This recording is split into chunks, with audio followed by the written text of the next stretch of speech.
Good morning students. Myself Seema Mishra from Shiv Jyoti Educational Group Kota. Student आप लोग अच्छे होंगे, घर पे होंगे, सुरक्षित होंगे। बच्चों आज हम अपनी पाठ्य पुस्तक कनक हिंदी व्याकरण से पाठ 4 शब्द विचार पढ़ेंगे। पेज नंबर है 19। आगे हम स्लाइड से पढ़ने जा रहे हैं।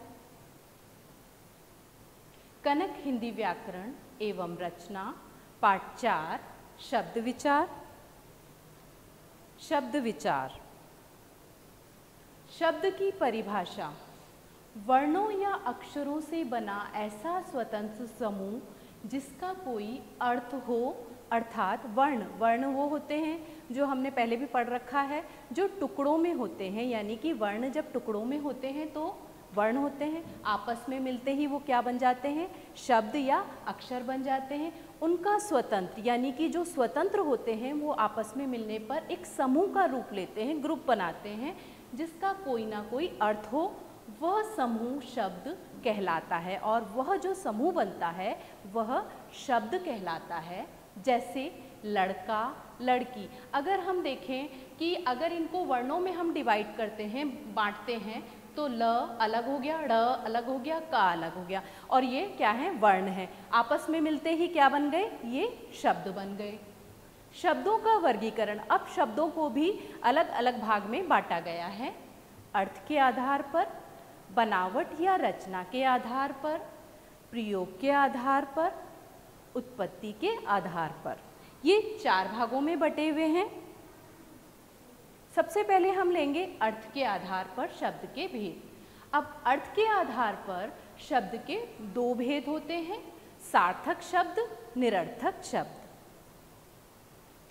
सबसे पहले सार्थक शब्द। वे शब्द जिनसे कोई अर्थ निकलता हो, अर्थात शब्द वही शब्द कहलाते हैं जिनका कोई ना कोई अर्थ हो, सार्थक शब्द कहलाते हैं। जैसे गुलाब। अब गुलाब जो है एक शब्द है, हम गुलाब शब्द सुनते ही समझ जाते हैं किसी फूल का नाम है, फूल है, ठीक है। अगर हमने इसको सही क्रम में नहीं रखा होता तो ये शब्द नहीं होता, ये क्या हो जाता, निरर्थक हो जाता, व्यर्थ हो जाता। जैसे हम आ जाते हैं इधर गुलाब, आदमी, विषय आदि, निरर्थक। अभी मैंने आपको सार्थक के बारे में बताया। सार्थक का अर्थ होता है जो अर्थ होता है, जिसका शब्द का कोई ना कोई अर्थ होता है। निरर्थक शब्द वे शब्द जिनका कोई अर्थ ना निकले, अर्थात वो जो शब्द जिनका कोई अर्थ नहीं निकलता है, जिनको हम उल्टे सीधे रखते हैं, बिना क्रम के रखते हैं, वो निरर्थक शब्द कहलाते हैं। निकल रहा हो या जो शब्द अर्थहीन हो, जिसका कोई अर्थ ना हो, वो अर्थहीन कहलाते हैं, निरर्थक शब्द कहलाते हैं। जैसे देना। देना का अर्थ होता है, हमें पता है कोई ना कोई चीज़ हम देते हैं तो देना कहलाता है। लेकिन वेना, वेना का कोई अर्थ नहीं होता है। पानी, पानी का हम अर्थ जानते हैं। वाणी, वाणी का कोई अर्थ नहीं होता है, आदि। तो जो शब्द कोई अर्थ ना देते हैं वे क्या कहलाते हैं, निरर्थक शब्द कहलाते हैं। अब है दूसरे नंबर पर बनावट या रचना के आधार पर शब्द के भेद। रचना के आधार पर शब्द के निम्नलिखित 3 भेद होते हैं। अब यहाँ बनावट व रचना के आधार पर शब्द के 3 भेद बताए गए हैं। रूढ़ शब्द, यौगिक शब्द, योगरूढ़ शब्द। सबसे पहले हम रूढ़ शब्द के बारे में जानेंगे। ऐसे शब्द जो किसी विशेष अर्थ को प्रकट करते हैं, अर्थात कोई ना कोई विशेष अर्थ निकलकर जिसका सामने आता है, वह क्या कहलाते हैं, रूढ़ शब्द। लेकिन अगर उनके टुकड़े कर दिए जाएं, अगर हम उन शब्दों के टुकड़े करते हैं तो निरर्थक हो जाते हैं, उनका कोई अर्थ निकल कर नहीं आता है। हम उन्हें अगर टुकड़ों में बांटेंगे तो उसका कोई अर्थ नहीं निकलेगा, लेकिन वो विशेष शब्द होते हैं जब वो शब्द बनकर, यौगिक रूढ़ शब्द बनकर हमारे सामने आते हैं। ऐसे शब्दों को रूढ़ शब्द कहते हैं। जैसे जल। अब जल का मतलब हम सभी जानते हैं, पानी। अगर हम इसको 2 भागों में बांट देते हैं, ज को अलग कर दूं, ल को अलग कर देते हैं, तो वह कोई अर्थ लेकर नहीं सामने आएगा, वो क्या कहलाएगा, वो वर्ण बन जाएगा। इसी प्रकार कल, क को अलग करें, ल को अलग करें तो कोई अर्थ नहीं निकलेगा। जब उसी प्रकार ज को अलग कर देते हैं और प को, तो कोई अर्थ निकल कर सामने नहीं आता। अर्थात रूढ़ शब्द तब होते हैं जब वो विशेष अर्थ लेकर सामने आते हैं, जल, कल, जप आदि। अब आ जाते हैं हम, इसी का सेकंड नंबर है यौगिक शब्द। ऐसे शब्द जो किन्हीं दो सार्थक शब्दों के मेल से बनते हों, अर्थात उन दोनों का वो जो यौगिक शब्द हैं वो दोनों के ही अगर हम टुकड़े करेंगे तो दोनों सार्थक होंगे, दोनों का कोई ना कोई अर्थ होगा। यानी दो सार्थक शब्दों के मेल से बन रहे हैं और दोनों का ही अर्थ सामने आता है, वे शब्द यौगिक शब्द कहलाते हैं। इन शब्दों के खंड भी सार्थक होते हैं। खंड का मतलब होता है टुकड़े। मैंने अभी बताया आपको कि दोनों के अगर हम टुकड़े करते हैं, खंड करते हैं, तो दोनों का ही अर्थ होगा, अर्थ निकल कर आएगा। एग्जाम्पल के रूप में जैसे स्वदेश, स्व का मतलब अपना, देश मतलब देश, भारत, तो हम कह सकते हैं स्व मतलब मेरा देश या अपना देश। देवालय, देव का मतलब ईश्वर, आलय, आलय मतलब घर, तो ईश्वर का घर, देव का आलय। और इन दोनों के अर्थ निकलकर सामने आ रहे हैं। देखिए स्वदेश दोनों का अर्थ होता है, स्व का भी अर्थ हो रहा है और देश का भी अर्थ हो रहा है। देव और आलय दोनों का अर्थ हो रहा है। उसी प्रकार ले लेते हैं कुपुत्र, कु मतलब बुरा, पुत्र मतलब बेटा, तो बुरा पुत्र या बुरा बेटा दोनों का अर्थ है यहाँ पर, तो वो क्या कहलाता है, यौगिक शब्द कहलाते हैं। योगरूढ़ शब्द, ऐसे शब्द जो किन्हीं दो या दो से अधिक शब्दों के योग से बने हों, यानी दो या दो से अधिक शब्दों के योग से बने हों और बनने पर किसी विशेष अर्थ का बोध कराते हैं। यानी कि जब वो शब्द आपस में मिलते हैं तो जो विशेष अर्थ है यानी कि तीसरा अर्थ बताते हैं। शब्द मिलकर जो तीसरा अर्थ निकालते हैं या तीसरे अर्थ पर जब हम जाते हैं तो वे शब्द हमारे योगरूढ़ शब्द कहलाते हैं। जैसे दशानन, 10 मुख वाला, 10 मुख वाला तो हम सभी जानते हैं क्या है, रावण। तो अर्थात रावण, हम तीसरे अर्थ पे गए हैं, ठीक है। 10 मतलब 10 का हो गया, 10 अर्थ है, मुख मतलब चेहरा, लेकिन कौन है, वो तो सिर्फ एक ही है, रावण। तो यहाँ हम तीसरे अर्थ पे गए हैं। पंकज, कीचड़ में उत्पन्न होने वाला, पंक का मतलब कीचड़, ज का मतलब जन्म लेने वाला, तो कीचड़ में उत्पन्न होने वाला अर्थात कमल। तो यहाँ हम इसके तीसरे अर्थ पर जा रहे हैं, तो वो क्या कहलाएगा, योगरूढ़ शब्द कहलाते हैं आदि। अब है हम इसके तीसरे शब्द विचार के तीसरे पॉइंट पे आ रहे हैं, प्रयोग के आधार पर शब्द के भेद।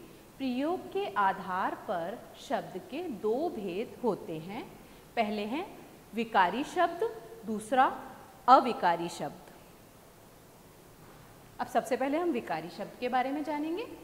ऐसे शब्द जिनके रूप में लिंग, वचन, कारक, काल के अनुसार परिवर्तन होते हैं। यहाँ विकारी और अविकारी का अर्थ हो रहा है, विकारी का मतलब जिसमें हम चेंज कर सकते हैं, परिवर्तन कर सकते हैं, ठीक है, वो तो विकारी शब्द कहलाते हैं। और अविकारी शब्द जिसमें हम कोई परिवर्तन नहीं कर सकते, वह अविकारी शब्द कहलाते हैं। तो सबसे पहले हम विकारी पे हैं।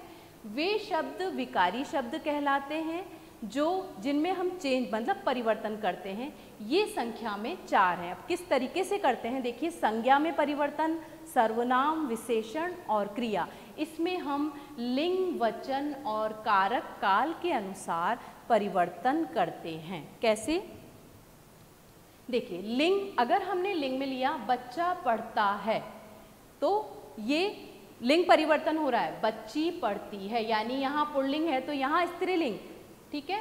उसी प्रकार वचन, बच्चा सोता है, यहाँ हो गया बच्चे सोते, वचन बदल गया, एक वचन बहुवचन।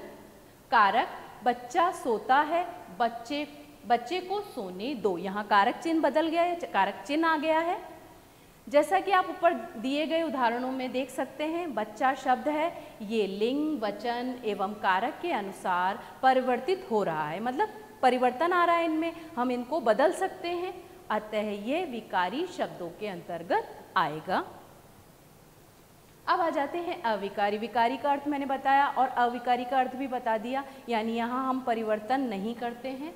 ऐसे शब्द जिन पर लिंग, वचन एवं कारक आदि से कोई फर्क नहीं पड़ता और जो अपरिवर्तित रहते हैं, ऐसे शब्द अविकारी शब्द कहलाते हैं। जैसे तथा, तथा शब्द हम जहाँ भी यूज़ करते हैं या प्रयोग में लेते हैं वहाँ हमें इसमें कोई परिवर्तन नहीं करना होता है। धीरे धीरे, किंतु, परंतु, अधिक आदि। देखिए, क्रिया विशेषण, संबंध बोधक, समुच्चय बोधक और विस्मयादि बोधक, ये जो हैं ये हमारे अविकारी शब्द कहलाते हैं। अविकारी, इनमें जितने भी हम शब्दों का प्रयोग करते हैं उनमें हम परिवर्तन नहीं करते हैं। अब आते हैं हम उत्पत्ति के आधार पर शब्द।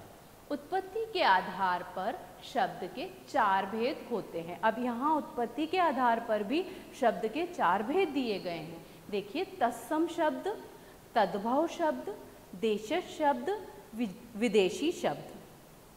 सबसे पहले हम लेंगे उत्पत्ति के आधार पर शब्द भेद। उत्पत्ति के आधार पर शब्द के निम्नलिखित 4 भेद हैं। सबसे पहले आ गया हमारा तत्सम, जो शब्द संस्कृत भाषा से हिंदी में बिना किसी परिवर्तन के ले लिए गए हैं। इनमें कोई परिवर्तन नहीं किया है, संस्कृत में जैसे थे वैसे ही हमने इन्हें हिंदी में ले लिया है, वे तत्सम शब्द कहलाते हैं।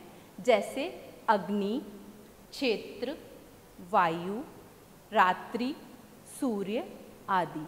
अर्थात ये वे शब्द हैं जो संस्कृत में आते हैं और इन्हें हमने हिंदी में वैसे के वैसे ही ले लिया है। जिन शब्दों को हम हिंदी में संस्कृत शब्द लेते हैं उन्हें हम तत्सम शब्द कहते हैं।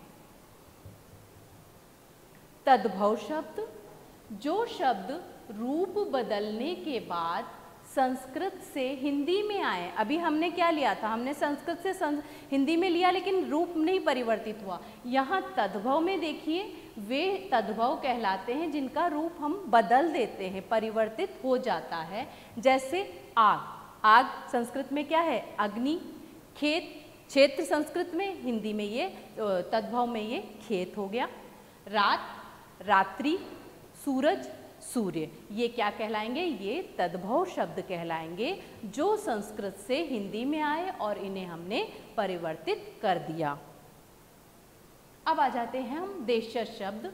ऐसे शब्द जो भारत के विभिन्न स्थानीय बोलियों में से हिंदी में आ गए हैं। हम अलग अलग क्षेत्र में रहते हैं और हमारी बोलियों में भी परिवर्तन आता है। हम कुछ ऐसे शब्द होते हैं जिन्हें हम बोली में, भाषा में यूज़ कर लेते हैं, उन्हें देशज शब्द कहते हैं, प्रयोग में लेते हैं। वे शब्द देशज शब्द कहलाते हैं। जैसे पगड़ी, गाड़ी, थैला, पेट, खटखटाना, ये हमारे आम बोलचाल की भाषा के शब्द हैं जिन्हें हमने अपनी भाषा के अंदर प्रयोग में ले लिया है, इसलिए इसे हम देशज शब्द कहते हैं। विदेशी, नाम से ही पता चल रहा है कि ये विदेशी यानी बाहर की भाषा से लिए गए हैं। विदेशी जातियों के संपर्क में आने से उनकी भाषा के बहुत से शब्द हिंदी में प्रयुक्त होने लगे हैं। हम उन भाषाओं के संपर्क में आए हैं, इसलिए हमारे बहुत सारे शब्द ऐसे हैं जो हमने विदेशी भाषा से भी ले लिए हैं। ऐसे शब्द विदेशी या विदेशज शब्द कहलाते हैं। जैसे स्कूल, कैंची, अचार, पुलिस, टेलीफोन, रिक्शा आदि।